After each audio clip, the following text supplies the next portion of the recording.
Olá, pessoal. Hoje, continuando ainda com a série de aulas sobre ligações químicas, estamos ainda falando de hibridação de orbitais e agora vamos para a quarta parte da nossa aula, onde trataremos da hibridação sp3d. Diferentemente das outras hibridações, agora também ocorrerá hibridação em orbital d, ok?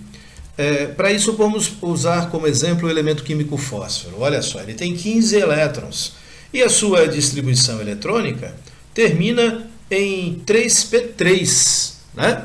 Ó, 1s2, 2s2, 2p6, 3s2, 3p3. Mas eu acrescentei o 3d, que tem 0 elétrons.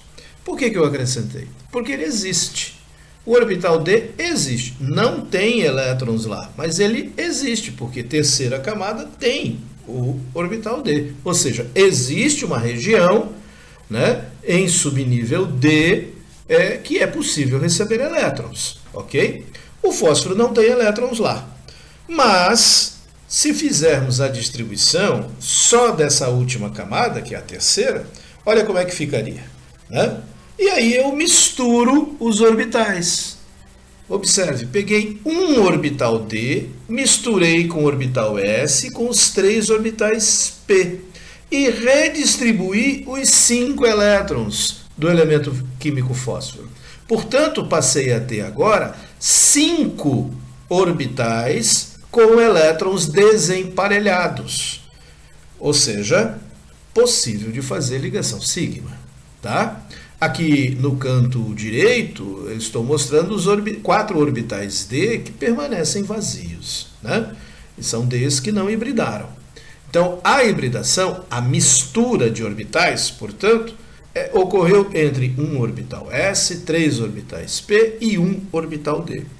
Como são 5 orbitais, imagine 5 bexigas amarradas. O formato seria algo mais ou menos assim, ó. Dá uma olhada. Né? Então você teria, observe, uma base triangular, tá vendo? Com uma bexiga para cima e uma bexiga para baixo.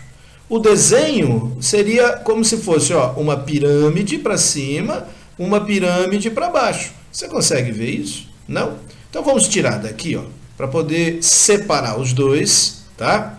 E aí, também, poder analisar. Olha só, separei as duas partes, a parte de cima e a parte de baixo. Agora, vou girar um pouquinho, ó. Dá uma olhada. Ah, tá vendo como parece uma pirâmide? Então, eu tenho uma pirâmide para cima e uma pirâmide para baixo. Portanto, eu tenho uma estrutura que nós chamamos de bipiramidal. Ok? Muito bem. Seria, por exemplo, a estrutura do PCl5. Então, o PCl5, né, tem geometria bipiramidal, sendo que uma parte das ligações de 90, outra parte de 120. 90 seria a base em relação ao orbital perpendicular, né, tanto para cima quanto para baixo, e de 120 apenas os orbitais da base, né, que formaria ali um triângulo, né? Por isso, 120 graus, ok? Bom, mas se pegarmos um outro elemento químico, o elemento químico enxofre, por exemplo, que tem um elétron a mais que o fósforo. Se ele tem um elétron a mais que o fósforo, ele tem P4. Sua distribuição agora tem 2 orbitais preenchidos. Com isso, se eu hibridar sp3d, um par de elétrons vai estar já no orbital. Portanto, não fará ligação sigma. Tá vendo? Um dos orbitais, dos 5 orbitais híbridos, contém já um par. Por isso, não formará ligação. Ligação só será possível com os outros 4. O formato da hibridação nós já vimos. Tem um formato de bipirâmide. Mas um par de elétrons já está formado. Portanto, uma ligação não aconteceria. Então eu coloquei aqui, ó, esse orbital em amarelo aí, ó, né, mostrando que ali não ocorre ligação química, não ligação sigma. Poderia ocorrer, por exemplo, uma dativa, né, que é aquele que você empresta o par de elétrons, mas esse é um outro caso. Eu quero apenas observar as ligações covalentes simples, que são todas do tipo sigma. Então, eu poderia ocorrer uma ligação aqui para a esquerda, outra para a direita e dois ali para baixo. Portanto, a estrutura seria algo mais ou menos assim, né? Tá vendo? Com esse par de elétrons ali em cima. Aí, nesse caso, nós teríamos uma estrutura diferente. A estrutura seria de uma gangorra, tá vendo? Olha que coisa interessante, né? Parecendo aí uma gangorra, tá? Esses dois olhinhos ali é o par de elétrons, né? Que a gente quer mostrar, dizendo que ali não ocorreu a ligação química, né? Seria, por exemplo, a estrutura do SF4, né? O SF4 tem o formato de uma gangorra, ok? Muito bem. Mas já que estamos mostrando todos os híbridos possíveis, né? Se eu pegar, por exemplo, o elemento químico cloro, que já tem um elétron a mais, portanto, o cloro, teoricamente, poderia fazer uma ligação apenas, faltando apenas um elétron, né? Mas o cloro faz mais que uma ligação. Então, vamos mostrar como que isso é possível? Por hibridação. Nesse caso, a hibridação sp3d no elemento químico cloro me dá olha só, dois orbitais preenchidos. Com dois orbitais preenchidos, olha como é que seria a estrutura, né? Lembre, o híbrido tem o formato da bipirâmide, que é esse aqui. Nós já vimos isso. Mas dois orbitais desses estariam preenchidos. Então, nós teríamos algo assim. Olha que coisa fantástica, né? Com isso, com esses dois orbitais preenchidos, eu tenho a possibilidade de formar apenas três ligações, uma para baixo, uma para a direita, outra para a esquerda. O formato disso, portanto, seria um formato T, né? Então, o ClF3 formaria, portanto, uma estrutura que nós chamamos de molécula T, ok? Então, observe que pela hibridação sp3d, eu consegui formar uma estrutura bipiramidal, uma estrutura gangorra e agora uma estrutura T, ok? Mas não acabou. Vamos pegar aqui o elemento químico xenônio, o gás nobre xenônio. Aqui eu estou aumentando agora o número de camadas, né? Eu saí da terceira e fui para a quinta, olha, tá vendo? 5s2, 5p6. É assim que termina lá, né? Ele termina em 5s2, 4d10, 5p6. Portanto, é a quinta camada, a última. Ficou 5s2, 5p6. Teoricamente, o elemento químico xenônio, que é gás nobre, não deveria fazer ligação química, porque já está estável, está completo, não precisaria de ligação. Só que na quinta camada ainda existe o orbital 5d, certo? O orbital 5d, né, o subnível 5d, contendo 5 orbitais ali, ele está vazio.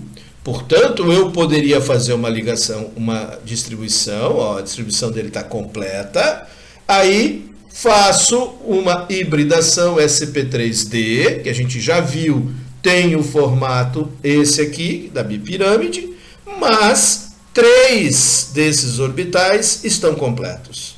Com 3 orbitais completos, olha o que me resta. Uma ligação para a direita, uma ligação para a esquerda.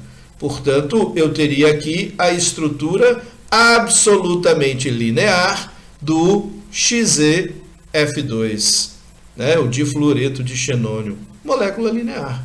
Tá vendo? Portanto, nós temos mais uma estrutura da hibridação sp3d, mais um tipo de molécula, agora a molécula linear. Ok?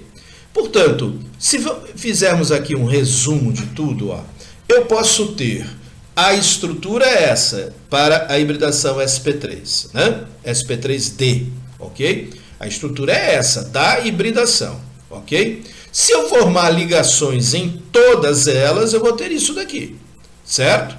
que é a bipiramidal. Muito bem. Se eu formar 4 ligações com um elétron desemparelhado, a estrutura é essa. Né? Então, com um par de elétrons, né, que eu não liguei, a estrutura é essa. Se forem 2 pares de elétrons, olha só a estrutura, ok? Com 3 pares de elétrons, essa é a estrutura. Então, eu tenho 4 possibilidades de molécula, todas com a hibridação sp3d.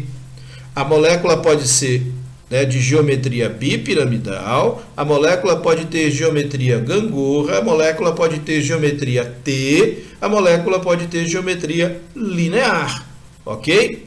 Todos da mesma hibridação sp3d, que tem geometria bipiramidal. A hibridação, né, eu coloquei essas retas só para mostrar que a hibridação é a mesma para as 4 moléculas que estão aqui.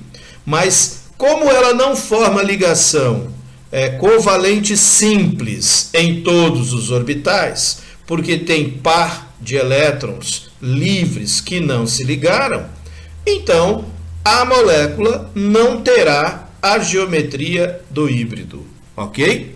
Então, com um par de elétron, a geometria fica gangorra, com 2 pares de elétrons, que não formou ligação, né? A gente diz de par de elétrons livres, a geometria é T, com 3 pares, a geometria é linear. Ok, pessoal? Então, tá aí a hibridação sp3d, era isso que nós tínhamos para hoje. Até mais. Tchau.